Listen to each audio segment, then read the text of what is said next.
जरूरी है। नमस्कार दर्शकों, ये है MNS न्यूज नेटवर्क। मैं हूँ आपके साथ आरती। आइए देखते हैं आज की कुछ खास खबरें।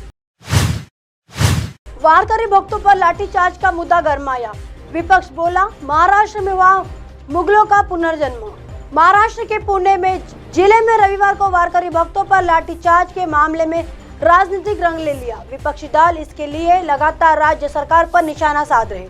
शिवसेना उद्धव गुट के सांसद संजय राउत ने कहा कि मुगलों का महाराष्ट्र में पुनर्जन्म हुआ है, हालांकि सरकार इस घटना से इनकार कर रही है। राउत ने ट्वीट कर लिखा है कि ओहो हिंदुत्व सरकार के ढोंग की पोल खुल गई, उनका नकाब उतर गया। औरंगजेब के किस प्रकार भिन्न व्यवहार कर रहा था, मुगलों का महाराष्ट्र में पुनर्जन्म हुआ है।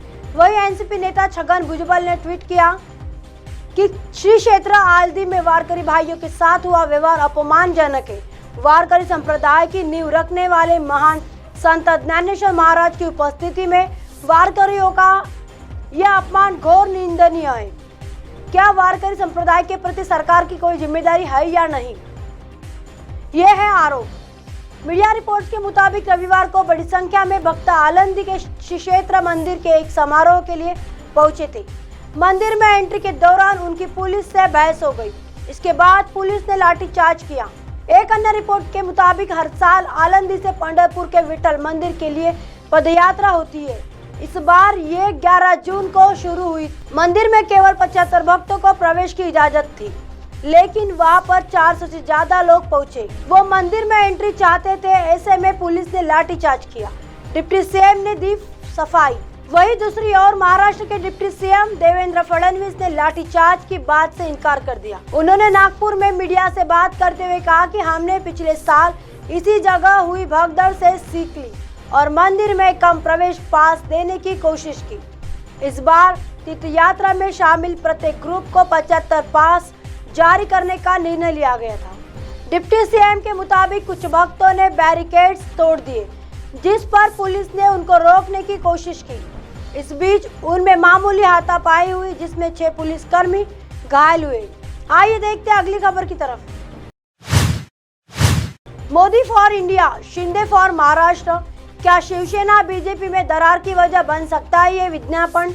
महाराष्ट्र अखबारों में आज शिवसेना एकनाथ शिंदे की पार्टी ने एक विज्ञापन छपाया है, जो गठबंधन में नई दरार वजह बन सकता है। इस विज्ञापन में सीएम एकनाथ शिंदे को महाराष्ट्र में देवेंद्र फडणवीस से ज्यादा लोकप्रिय बताया गया। इस सर्वे में दावा किया गया कि महाराष्ट्र में एकनाथ शिंदे को सीएम पोस्ट के लिए 26.1% लोग पसंद कर रहे, जबकि फडणवीस को 23.2% लोग पसंद कर रहे। वही राज्य में बीजेपी को पसंद करने वाले लोगों की संख्या 30.2% बताई गई, तो वही शिंदे की पार्टी को 16.2% और दोनों गठबंधन को 46.4% लोगों की पसंद बताया है। इस सर्वे में बीजेपी शिवसेना गठबंधन सरकार को 49% लोगों को पसंद करना बताया गया। वही इस पूरे सर्वे पर उद्धव गुट की शिवसेना से राज्यसभा सांसद संजय राउत ने चुटकी लेते हुए पूछा है कि क्या एकनाथ शिंदे ने यह सर्वे अपने सरकारी भवन वर्षा में करवाया है। आइए देखते हैं अगली खबर की तरफ। अमित शाह पर जगन मोहन रेड्डी का पलटवार, हमें भाजपा का अन्य दलों का नहीं चाहिए समर्थन। केंद्रीय गृह मंत्री अमित शाह ने जिस तरह से आंध्र प्रदेश के मुख्यमंत्री वाईएस जगन मोहन रेड्डी पर घोटाला, रैकेट और भ्रष्टाचार में लिप्त होने का आरोप लगाया, उसके बाद वाईएसआर कांग्रेस पार्टी ने उन पर पलटवार किया है। वाईएसआर कांग्रेस ने कहा कि वो तेलुगु देशम पार्टी के जाल में फंस गए।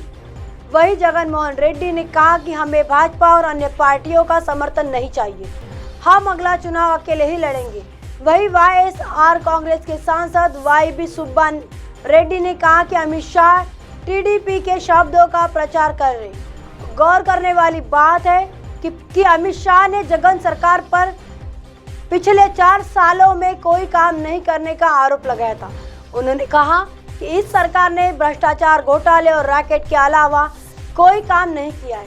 शाह ने कहा कि जगन सरकार दावा करती है कि वह गरीबों के लिए काम करने वाली सरकार है, लेकिन किसानों की आत्महत्या के मामले में आंध्र प्रदेश तीसरे पायदान पर है। मुख्यमंत्री को इस पर शर्म आनी चाहिए। शाह ने कहा कि मोदी सरकार द्वारा दिए गए फंड का भी फर्जीवाड़ा हुआ है।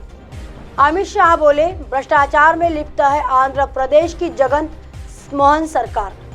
अमित शाह का नाम लिए बिना जगन ने उन पर तीखा हमला बोला। एक जनसभा के दौरान जगन ने कहा कि प्रदेश के लोग मेरी ताकत है, ना कि कोई राजनीतिक दल। टीडीपी की तरह मैं दूसरे दलों का समर्थन नहीं लेता। जगन ने कहा, आप लोग मेरी ताकत है, मेरे पास भाजपा या अन्य दलों का समर्थन नहीं है, लेकिन मुझे कोई डर नहीं है जब जनता और भगवान का आशीर्वाद मेरे साथ है। सुब्बा रेड्डी ने कहा कि अमित शाह ने विशाखापट्टनम स्टील प्लांट के निजीकरण को लेकर एक भी शब्द नहीं कहा। आखिर वह कैसे आंध्र प्रदेश में 20 सांसदों की मांग कर सकते। वही टीडीपी के प्रवक्ता पूर्व विधायक पारुचुरी अशोक बाबू ने कहा कि जगन मोहन का बयान यह दर्शाता है कि वह डरे हुए, उन्हें अगले चुनाव में हार साफ दिख रही है। यही वजह है कि वह चंद्रबाबू नायडू पर कीचड़ उछाल रहे। आप हमारे चैनल को आपके मोबाइल पर भी देख सकते हैं। मोबाइल ऐप पर देखने के लिए प्ले स्टोर से MNS news TV app download करें। इंस्टा, लिंक, ट्विटर, हाई कुक, फेसबुक और कई सोशल मीडिया के प्लेटफॉर्म पर हमारा चैनल उपलब्ध है। आप इसे यूट्यूब पर भी देख सकते हैं। आप हमारे चैनल को लाइव भी देख सकते हैं www.mnsnewstv.com पर। फिलहाल वक्त चला दर्शकों ब्रेक का। ब्रेक से लौटने के बाद देखिएगा देश और दुनिया की तमाम खबरें। बने रहिए MNS न्यूज़ पर। नमस्कार।